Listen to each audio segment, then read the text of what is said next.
Did you know that "I don't have time" is one of the most commonly used phrases after "I love you"?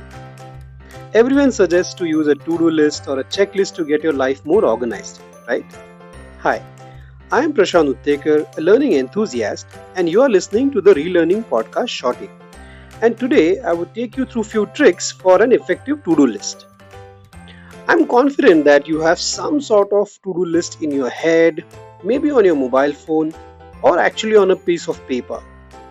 It could be just a list which is for work related things, or it could be might as well be for personal things. I use pen and paper and write the to-do list both for personal and professional things that I want to do, and this usually happens the first thing in the morning. I'm old school that way. I'm extremely motivated when me and my team accomplishes or completes a project. When I'm playing basketball, there's a joy on my face when I'm eating my favorite food. I look forward to working on this podcast. This motivation is basically managed by a chemical messenger in our body called as dopamine. These neurochemicals send signals to our brain that boosts mood, motivation, and attention and helps regulate movement, learning, and emotional responses. Basically, our brain likes it if you complete a task.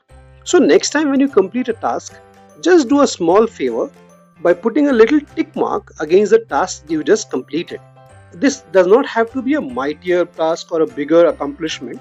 It could be small little bite-sized task as well. Remember, our brain likes tick marks. Most important is that once you complete a task or subtask, write the immediate action.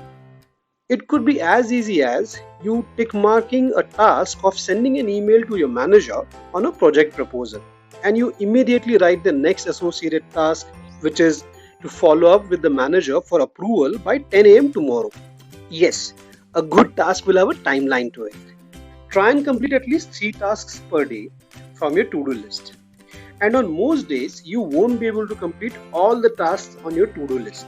And that's absolutely fine. In fact, it's good. Why good? Since the next day morning, you will get up with a fresh page and write down all the unticked tasks from the previous day. Basically a carry forward. Mind you, rewriting the tasks shall help you prioritize your tasks. It's never about time, it's always about priorities. So maybe next time before using the common phrase "I don't have time," take a pause and check the task priority. I hope this has been helpful. If you have any questions, queries, comment or feedback, do reach out to me on the Relearning Podcast on Facebook and Instagram, or Relearn Podcast on Twitter, or write to us on the relearningpodcast@gmail.com. Until next time, this is Prashant Tekar. Hope you ticked off listening to this episode. Bye.